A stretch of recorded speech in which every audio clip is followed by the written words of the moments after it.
నమస్తే BCN news తో మీ ముందున్నది ఆనంద రాజ్ కుమార్. ఈనాటి వార్తల ముఖ్యాంశాలు. ఢిల్లీలో కేంద్ర జలశక్తి మంత్రి సిఆర్ పాటిల్తో సీఎం చంద్రబాబు సమావేశం. పోలవరం ప్రాజెక్టుకు నిధులు అనుమతులపై ప్రధానంగా చర్చ. పచ్చి అబద్ధాలు మోసాలతో 20 నెలలుగా చంద్రబాబు పాలన సాగిస్తున్నారన్న వైసీపీ మాజీ ఎమ్మెల్యే సుధాకర్ బాబు. సూపర్ 6 హామీల్లో ఏది అమలు కాలేదని వ్యాఖ్య. భీమవరం నియోజకవర్గంలో 44 మందికి 27 లక్షల రూపాయల సీఎంఆర్ఎఫ్ చెక్కులు పంపిణీ చేసిన టీడీపీ పొలిట్ బ్యూరో సభ్యురాలు తోట సీతారామలక్ష్మి. తిరుమల శ్రీవారిని దర్శించుకున్న యంగ్ హీరో తేజ సజ్జ ఆలయ మర్యాదలతో స్వాగతం పలికిన అధికారులు. సీఎం చంద్రబాబు తన ఢిల్లీ పర్యటనలో భాగంగా కేంద్ర జలశక్తి శాఖ మంత్రి సిఆర్ పాటిల్తో సమావేశమై రాష్ట్రంలోని పలు సాగునీటి ప్రాజెక్టులకు అనుమతులు, ఆర్థిక సహాయం అందించాలని విజ్ఞప్తి చేశారు. రాష్ట్ర ప్రయోజనాలు, రైతుల భవిష్యత్తు, త్రాగునీటి భద్రతకు ఈ ప్రాజెక్టులు ఎంతో ముఖ్యమని కేంద్ర మంత్రికి వివరంగా తెలియజేశారు. భేటీలో ప్రధానంగా రాష్ట్ర జీవనాడి అయిన పోలవరం ప్రాజెక్టుకు సంబంధించిన పలు అంశాలను ముఖ్యమంత్రి ప్రస్తావించారు. ప్రాజెక్టు పనులకు ఆటంకంగా ఉన్న స్టాప్ వర్క్ ఆర్డర్ను శాశ్వతంగా ఎత్తివేయాలని కోరారు. కుడి ఎడమ కాలువల సామర్థ్యం పెంపు కారణంగా పెరిగిన వ్యయాన్ని రీఎంబర్స్మెంట్ చేయాలని కోరారు. కూటమి ప్రభుత్వం ఏర్పాటైన 20 నెలల కాలంలో సంక్షేమ హాస్టళ్లలో జరిగిన 18 దారుణ ఘటనల్లో పలువురు విద్యార్థులు మరణించగా వేల మంది విద్యార్థులు అస్వస్థతతో ఆసుపత్రుల్లో పాలయ్యారని, ఇవన్నీ విద్యార్థుల పట్ల చంద్రబాబు క్రూర మనస్తత్వానికి నిదర్శనమని వైసీపీ మాజీ ఎమ్మెల్యే టీజీఆర్ సుధాకర్ బాబు విమర్శించారు. తాడేపల్లి పార్టీ కేంద్ర కార్యాలయంలో మీడియాతో మాట్లాడుతూ ఎన్నికల్లో ఇచ్చిన సూపర్ 6 హామీల్లో ఏది అమలు చేయకుండా పచ్చి అబద్ధాలు మోసాలతో 20 నెలలుగా చంద్రబాబు పాలన సాగిస్తున్నారని మండిపడ్డారు. సెక్రటరీల సమావేశంలో మాత్రం ప్రజల జీవన ప్రమాణాలు పెంచేశానని గొప్పలు చెప్పుకోవడం సిగ్గుచేటని దుయ్యబట్టారు. చంద్రబాబు నాయుడు ప్రభుత్వము పూర్తిగా నిర్లక్ష్యంతో, ఎలాంటి బాధ్యత లేని ఓ నిర్లక్ష్య వైఖరిని దళిత గిరిజన పిల్లలు చదువుకునే హాస్టల్ మీద క్రూరమైన వైఖరిని అవలంబిస్తుంది. 18 సంఘటనలు జరిగినాయి చంద్రబాబు నాయుడు తన అధికారం చేపట్టిన రోజు నుండి. గోరు ముద్ద కాదు, అది ఘోర ముద్దగా మారిపోయింది. కూటమి సర్కారుకు సంపాదించుకునే మార్గాలు వెతుక్కోవడంతోనే పని సరిపోతుంది. పరిపాలన పూర్తిగా గాలికి వదిలేసింది. ఈ వైఖరిని వైఎస్ఆర్ కాంగ్రెస్ పార్టీ, శ్రీ వైఎస్ జగన్మోహన్ రెడ్డి గారి నాయకత్వంలోని మా పార్టీ పూర్తిగా ఖండిస్తున్నాం. మీ వైఖరిని మార్చుకోమని డిమాండ్ చేస్తున్నాం. నిజంగా మీకు మానవత్వం ఉంటే గురుకుల పాఠశాలలను ఎందుకు పెట్టారు? సంక్షేమ పాఠశాలను ఎందుకు పెట్టారు? వాళ్లకు వసతిని కూడా ప్రభుత్వం ఎందుకు కల్పించింది? ఆ హాస్టల్లో ఉండే చిన్న బిడ్డలకు ఎలాంటి ఆహారం పెట్టాలనే వ్యవహారాన్ని మీకేమైనా సోద్యం ఉంటే, మీకేమాత్రం సిగ్గుంటే 2019-24 మధ్య కాలంలో శ్రీ వైఎస్ జగన్మోహన్ రెడ్డి గారు అవలంబించిన విధానాన్ని ఒకసారి గుర్తు చేసుకోమని చెబుతున్నాం చంద్రబాబు నాయుడు ప్రభుత్వానికి. మీకు దళితులంటే ఇష్టం లేదని తెలుసు, గిరిజనులంటే ఇష్టం లేదని తెలుసు, మైనార్టీలంటే అంతకన్నా ఇష్టం లేదని తెలుసు. కానీ అవంశుభం ఎరగని అమాయకులైన చిన్నబిడ్డలు, అనాథలైన చిన్నబిడ్డలు, చదువుకునే చిన్న బిడ్డల మీద కక్ష ఎందుకని అడుగుతున్నాం. మీ మనోడుకున్న వయసున్న బిడ్డలే ఆ హాస్టల్లో ఉన్నారు. ఏ తల్లి కన్న బిడ్డలో ఆ హాస్టల్లో ఉన్నారు. మీకెంత ప్రేమ ఉంటుందో మీ బిడ్డల మీద, మీ మనవల మీద, మీ మనవరాళ్ల మీద, ఆయా తల్లిదండ్రులకు, ఆయా తాతలకు, అమ్మమ్మలకు, నాయనమ్మలకు కూడా ఆ చిన్న బిడ్డల మీద అంతే ప్రేమ ఉంటుంది కదా చంద్రబాబు నాయుడు గారు, పవన్ కళ్యాణ్ గారు. ప్రభుత్వ సంక్షేమ హాస్టళ్లను పెట్టిన ఉద్దేశమే పౌష్టిక ఆహార లోపం ఉంటుందని, సరిగ్గా 3 పూటలు తినడానికి కూడా తిండి లేని పేదవాళ్లని, కటిక కూలి పని చేసుకునే తల్లిదండ్రుల పిల్లవాళ్లని హాస్టళ్లలో పెట్టి ప్రభుత్వమే హాస్టళ్లలో భోజన సదుపాయాన్ని ఏర్పాటు చేసిన సందర్భాన్ని ఘోరాతి ఘోరంగా మీరు ఈ రోజున ఉక్కుపాదంతో తొక్కిపడేస్తున్నారు. పోనీ అక్కడేమైనా రాజకీయం కోణం ఉందా? దానిలో ఛాంపియన్షిప్ ఎవరికన్నా కావాలా? ఏమీ అవసరం లేదు. మా హయాంలో 7,245 కోట్లు అక్షరాల 5 సంవత్సరాల కాలంలో వైఎస్ జగన్మోహన్ రెడ్డి గారి యొక్క పరిపాలనలో కేవలం హాస్టళ్ల మీద, 1 నుంచి 10వ తరగతి చదువుతున్న బిడ్డల మీద, వసతి గృహాల మీద వైఎస్ జగన్మోహన్ రెడ్డి గారు పెట్టిన ఖర్చు 7,245 కోట్లు. మీ హయాంలో 2014-19 కాలంలో మీరు పెట్టిన ఖర్చు కేవలం 450 కోట్లు. 7,245 కోట్లకు 450 కోట్లకు ఎక్కడైనా పొంతన ఉందా అని అడుగుతుంది వైఎస్ఆర్ కాంగ్రెస్ పార్టీ. మీ బడ్జెట్ ఎలకేషన్స్ లలో బిల్లులకు సంబంధించినటువంటి ఎక్కడా కూడా ఆ ధనాన్ని ఇలా ఉపయోగించాలనే ప్రణాళిక మీ దగ్గర లేదు. ఆ 14-19 కాలంలో మీరు ఎలగబెట్టారు, మీరు ఓడిపోయారు, మేము అధికారంలోకి వచ్చాం.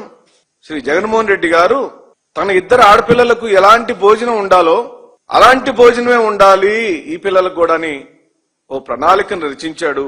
7 రోజులు 7 రకాల మెనూని తీసుకొచ్చాడు. 7 వారాలు సోమవారం ఏం భోజనం పెట్టాలి, మంగళవారం ఏం భోజనం పెట్టాలి, బుధవారం ఏం భోజనం పెట్టాలనే వివరాలను సోమవారం నాడు హాట్ పొంగలు, ఉడికిచ్చిన గుడ్డు లేదా వెజిటబుల్ పలావు, గుడ్డు కూర, చిక్కి. మంగళవారం ఉదయం 10:20కి రాగి జావా, మధ్యాహ్నం 12:20కి చింతపండు పులిహార, దొండకాయ పచ్చడి, ఉడికించిన గుడ్డు. బుధవారం వెజిటబుల్ అన్నం, ఆలు కుర్మా, ఉడికించిన గుడ్డు, చిక్కి.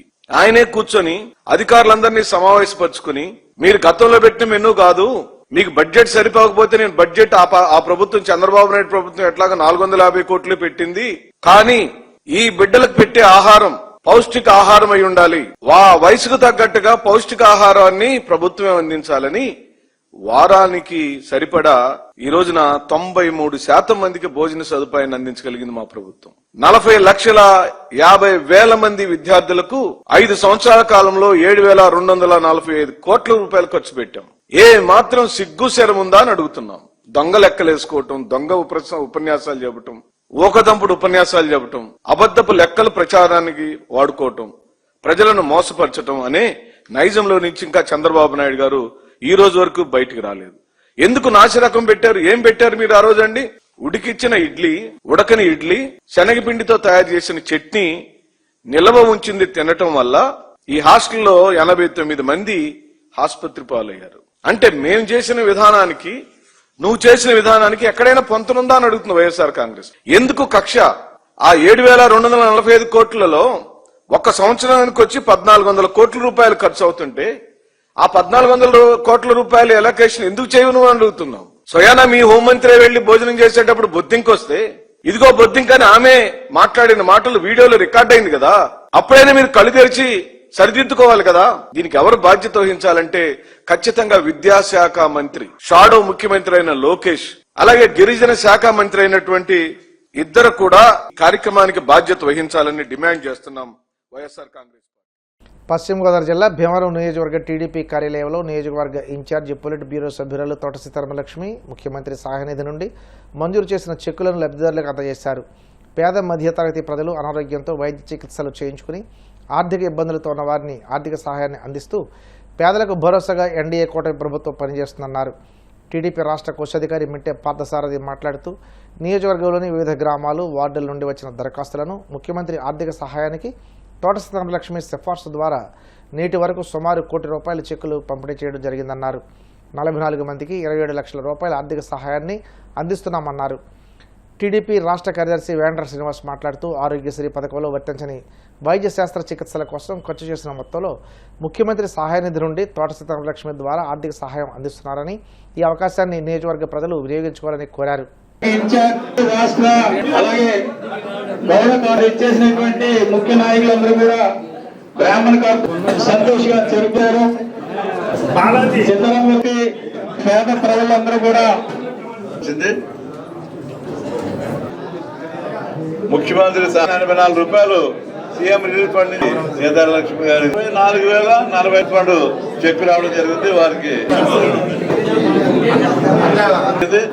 సీతారామలక్ష్మి గారి చేతుల మీదుగా అందించడం జరిగింది. చెక్ రూపాయలు సీఎం రిలీఫ్ ఫండ్ సహాయ నిధి నుండి వారి వైద్య నిమిత్తం సీఎం రిలీఫ్ ఫండ్ నుండి ₹51,310 శాంక్షన్ రెడీగా ఉండాలి. 7వ వార్డు చంద్రగడపాలెం లీడర్ సంబాబు గారు రెడీగా ఉండాలండి. ఒల్లు రాంబాబు ₹161 సీఎం ఆర్థిక సహాయం అందిస్తున్నారు. తులసిరావు గారు మరి దాంట్లో ఉన్నాం కదా ఉండదు 20 ఫోటోలు లోకేష్ గారి నాయకత్వం. ఈరోజు మరి మన జాతీయ అధ్యక్షులు ముఖ్యమంత్రి చంద్రబాబు నాయుడు గారు పేదల కోసం, మధ్యతరగతి వాళ్ళ కోసం ఆరోగ్యశ్రీ అంటే ముఖ్యమంత్రి సహాయ నిధి నుండి మరి ఈ కార్యక్రమం చేయడం జరుగుతుంది. దాదాపుగా మీరు అందరూ చూస్తున్నారు. దాదాపుగా మేము ఈ కార్యక్రమం దాదాపు 2-3 నెలల క్రితం ఇది మొదలుపెట్టాం. మొదటి నుంచి కూడా పార్టీ అధికారంలోకి వచ్చినప్పటి నుంచి కూడా మనం చేయలేదు. అంటే ఎమ్మెల్యేలు కానీ, ఇన్ఛార్జీలు కానీ ప్రతి నియోజకవర్గంలో ఎవరికి ఇబ్బంది ఉన్నా సరే పార్టీలకు అతీతంగా కార్యక్రమం చేయాలనేది మేము చేయడం జరుగుతుంది. ఇప్పుడే మరి మన సీనియర్ నాయకులు మన సారథి గారు చెప్పినట్టుగా దాదాపుగా మొదలుపెట్టిన కాడి నుంచి కూడా దాదాపుగా మనం ₹1 దగ్గరకు అందరికి ఇవ్వడం జరిగింది. ఇప్పుడు ఈ రోజున మట్టుకు చూసుకుంటే 44 మందికి మరి ఆరోగ్యశ్రీలో వాళ్ళకి ప్రతి ఒక్కరికి కూడా ఏదో వివిధ రకాల ఆరోగ్యం, ఎందుకంటే వాళ్ళకి ఆపరేషన్లు కావచ్చు, క్యాన్సర్ కావచ్చు, వాళ్ళ ఆరోగ్యం కోసమని ఈ అమౌంట్ మన ముఖ్యమంత్రి సహాయ నిధి నుండి కూడా ఇవ్వటం జరుగుతుంది. ఎందుకంటే ఇది మన టౌనే కాదు, ముఖ్యంగా టౌను, రూరల్, అవసరం మండలం 3 కూడా కవర్ అయినాయి. 44 అప్లికేషన్లు మనం ఇవ్వటం జరిగింది. మొన్న మీరందరూ కూడా చూశారు, దాదాపుగా రాయలూరు నుంచి ఒక క్యాన్సర్ పేషెంట్కి దాదాపు 7,80,000 మన వేళ సారథి గారు అందరూ ఉన్నారు కూడా మన ఈ ఆఫీస్ నుంచి, తెలుగుదేశం పార్టీ ఆఫీస్ నుంచి ఇవ్వడం జరిగింది. మనందరం కూడా ఒకటి గమనించాలి, తెలుగుదేశం పార్టీ ఆ రోజున స్వర్గీయ ఎన్టీ రామారావు గారు పెట్టినప్పుడు సమాజమే దేవాలయం, ప్రజలే నా దేవుళ్ళని నినాదంతో ఆయన పార్టీ పెట్టారు. ఈ రోజున దాదాపుగా 44 ఏళ్ళు పైన అయిపోయిందా.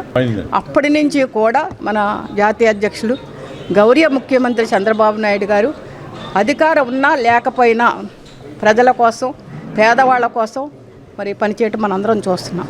ఈ రోజున అదేవిధంగా మనం ఎంతో కష్టాల్లో ఉండి వైఎస్ఆర్ అధికారం ఉన్నప్పుడు మరి ఎన్నో రకాలుగా అప్పులు చేసి ఈ రాష్ట్రాన్ని మనకు అప్పచెప్పినా ఈ రోజున ముఖ్యమంత్రి సహాయ నిధి నుండి పేదల కోసం ఇంతంత అమౌంట్ని చేయటం కూడా మనందరం కూడా గమనించాలి. అందరూ కూడా పేదవాళ్ళే పాపం, అందరూ కూడా వాళ్ళ ఆరోగ్యం బాగోక వైద్య నిమిత్తం ఈ కార్యక్రమం చేయటం చాలా ముఖ్యంగా కూటమి నాయకత్వానికి, మన తెలుగుదేశం పార్టీకి మా అందరి తరఫున ధన్యవాదాలు తెలియజేసుకుంటూ, భీమవరం నియోజకవర్గం తెలుగుదేశం పార్టీ కార్యాలయంలో నియోజకవర్గ ఇన్ఛార్జి, పార్టీ బ్యూరో సభ్యురాలు, మాజీ రాజ్యసభ సభ్యురాలైనటువంటి తోట సీతారామలక్ష్మి గారి చేతుల మీదుగా సీఎం రిలీఫ్ ఫండ్ ముఖ్యమంత్రి చంద్రబాబు నాయుడు గారి యొక్క వైద్య నిమిత్తం సహాయకంగా ఈరోజు 44 మంది లబ్ధిదారులకి 27 లక్షల రూపాయలు చెక్కులు అందజేయడం జరిగింది. మరి ఏమైతే రాష్ట్ర వ్యాప్తంగా 175 నియోజకవర్గాల్లో కూడా శాసనసభ్యులు అలాగే నియోజకవర్గ ఇన్ఛార్జీల చేతుల మీదుగా బడుగు బలహీన వర్గాలకి వైద్యం సహాయం నిమిత్తం ఆరోగ్యశ్రీ సుమారు 1200 వ్యాధులకి ఆరోగ్యశ్రీ వర్తిస్తుంది. అటువంటి ఆరోగ్యశ్రీలో వర్తించినటువంటి వైద్యాన్ని నిమిత్తం మరి చాలామంది బడుగు బలహీన వర్గాల వారు, పేదలు కూడా వైద్యం చేయించుకుని ఆర్థికంగా ఇబ్బందికి గురవుతున్న సందర్భంలో మరి వారికి ఆర్థిక సహాయంగా కొంతవరకు మరి చంద్రబాబు నాయుడు గారు సహాయ నిధి నుండి మరి వచ్చినటువంటి అప్లికేషన్ అన్నీ కూడా నియోజకవర్గ ఇన్ఛార్జి తోట సీతారామలక్ష్మి గారు నేను కూడా రికమెండ్ చేస్తూ ప్రభుత్వానికి, ముఖ్యమంత్రి కార్యాలయానికి పంపించిన మీదట ఈరోజు 44 చెక్కులు రావడం జరిగింది. సుమారు 27 లక్షల రూపాయలు అందజేయడం జరిగింది. ఈ పట్టణంలో కాదు, నియోజకవర్గంలోనూ, ఏరాసర మండలం, భీమవరం మండలంలో కూడా వైద్య నిమిత్తం సహాయం చేసుకున్నటువంటి వారు వారి యొక్క వైద్య బిల్లులు మరి అన్నీ కూడా అప్లికేషన్ రూపంలో మరి పార్టీ కార్యాలయంలో మీరు ఇక్కడ తీసుకున్నటువంటి చంద్రశేఖర్ ఇంకా ఆఫీస్ స్టాఫ్ ఉంటారు. మీరు ఏ సమయంలో వచ్చినా సరే ఆ దరఖాస్తులు తీసుకుని సీఎం కార్యాలయం నుండి మీకు వైద్య సహాయ నిమిత్తం చెక్కులు వచ్చే విధంగా కృషి చేస్తారని చెప్పి మీ అందరూ కూడా విజ్ఞప్తి చేస్తున్నాం. ఉభయ గోదావరి జిల్లాలోని అతి చిన్న బేబీకి భీమవరం ఇంపీరియల్ హాస్పిటల్లో విజయవంతంగా చికిత్స నిర్వహించినట్లు ప్రముఖ పిల్లల వైద్య నిపుణులు డాక్టర్ దీప్తిరాజు, డాక్టర్ చైతన్య కృష్ణ చెప్పారు. 26 వారాలు నిండకుండా ఒక బేబీ కేవలం 570 గ్రాముల బరువుతో పుట్టిందని, ఆ బేబీని వెంటనే ఇంపీరియల్ హాస్పిటల్లో ఎన్ఐసీయూలో 2 నెల రోజుల ప్రత్యేక రూమ్లో మొత్తం 100 రోజులు హాస్పిటల్లో ఉంచి చికిత్స అందించామని అన్నారు. ఇప్పుడు సంపూర్ణ ఆరోగ్యంగా ఉందని, అన్నీ నార్మల్గా ఉన్నాయన్నారు. ఈ అరుదైన కేసును విజయవంతంగా చేసినందుకు ఆనందంగా ఉందని బీసీఎన్ న్యూస్కు తెలిపారు. ఈ సందర్భంగా doctor Deeptiraju, doctor Chaitanya Krishna, doctor లోకేష్లను సిబ్బందిని hospital chairman doctor PRK Varma అభినందించారు. బేబీ పూర్తిగా రికవరీ అవడంతో తల్లిదండ్రులు కూడా ఆనందం వ్యక్తం చేశారు. హాస్పిటల్ విభాగంలో మేము ఒక అరుదైన కేసుని రీసెంట్గా వైద్యం అందించాం. అది 26 వారాలు నిండకుండా పుట్టిన కవల పిల్లల్లో ఒక బేబీ 570 గ్రాములు 570 గ్రామ్స్తో పుట్టడం జరిగింది. ఆ బేబీని పుట్టిన వెంటనే రీసస్టేషన్ చేసి బయట నుంచి అంబులెన్స్లో ఇక్కడికి తీసుకొచ్చి ఎన్ఐసీయూలో దాదాపుగా 100 రోజులు ఉంచాల్సి వచ్చింది. అందులో 2 నెలలు ఆ బేబీ ఐసీయూలో ఉంది, ఇంకొక నెల రోజుల పాటు రూమ్లో ఉండడం జరిగింది. ప్రస్తుతం ఆ బేబీ చాలా బాగా కోలుకుని 2 కేజీలకి దగ్గరగా వెయిట్ వచ్చింది. ఇది ఎందుకు అరుదైన కేసు అంటే 26 వారాల్లో పుట్టిన పిల్లల్లో అసలు అంటే మార్టాలిటీ రేట్ అనేది చాలా హైగా ఉంటుంది. ఈ ఉభయ గోదావరి జిల్లాలలో ఇది అతి చిన్న బేబీ, 570 గ్రామ్స్తో పుట్టి కంప్లీట్గా నార్మల్గా న్యూరలాజికల్లీ ఎటువంటి ప్రాబ్లం లేకుండా కళ్ళు చెవులు అన్నీ మెదడు అన్నీ పర్ఫెక్ట్గా ఉన్న కండిషన్లో బేబీని డిశ్చార్జ్ చేయడం జరిగింది. పేరెంట్స్ కూడా చాలా ఆనందంగా ఉన్నారు బేబీ రికవర్ అయినందుకు.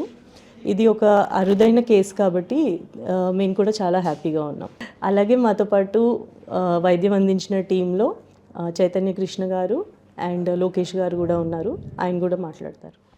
నమస్తే అండి, నా పేరు డాక్టర్ చైతన్య. ఈ అరుదైన బేబీ ట్రీట్మెంట్లో నేను కూడా ఒక టీమ్గా ఒక మెంబర్ ఉన్నది నాకు చాలా అదృష్టంగా భావిస్తున్నాను. ఆల్మోస్ట్ 570 గ్రామ్స్ అన్నది ఈ ఉభయ గోదావరి జిల్లాలో ఇదే లీస్ట్ బేబీ బయటికి వచ్చి ఇంత సక్సెస్ఫుల్గా బయటికి రావటం. ఆల్మోస్ట్ ఆ బేబీ 30-35 డేస్ వెంటిలేటర్ మీద ఉంది. తర్వాత కూడా ఒక 30 డేస్ ఆక్సిజన్ మీద ఉండాల్సిన అవసరం వచ్చింది. ఆల్మోస్ట్ 100 రోజుల దాకా బేబీ హాస్పిటల్లో ఉంది. తర్వాత కంప్లీట్గా మేము అన్నీ ఇట్లా ప్రీటమ్గా పుట్టిన బేబీస్కి మేము ఐ చెకప్, తర్వాత డెవలప్మెంటల్ చెకప్ అవన్నీ చేస్తాము. ఈ బేబీకి అన్నీ నార్మల్గా ఉండటం చాలా హ్యాపీగా ఉంది. ఐ కూడా జస్ట్ నార్మల్, ఆల్మోస్ట్ నార్మల్గా ఉంది. ఈవెన్ డెవలప్మెంటల్ వైజ్ కూడా బేబీ ఆల్రెడీ నవ్వుతుంది, ఇట్లాంటివన్నీ కూడా వచ్చాయి. సో అది కూడా ఇంటాక్ట్గా రావడం అనేది మాకు చాలా హ్యాపీగా ఉంది. ఇట్లాంటి బేబీస్ డీల్ చేసేటప్పుడు మెయిన్ వెంటిలేషన్, అలాగే పాలు కూడా మేము ఆల్మోస్ట్ 90-95% తల్లిపాలే ఇవ్వడానికి చూసాము. ఈవెన్ మదర్కి లేకపోతే వేరే మదర్స్ నుంచి తీసుకుని ఇవ్వడం వాళ్ళ పర్మిషన్తో. ఇలాంటివన్నీ చేయడం వల్ల అంత బాగా అవుట్కమ్ వచ్చిందని భావిస్తున్నాం. చాలా హ్యాపీగా ఉంది. ఇప్పుడు కాసేపు ప్రకటనలు.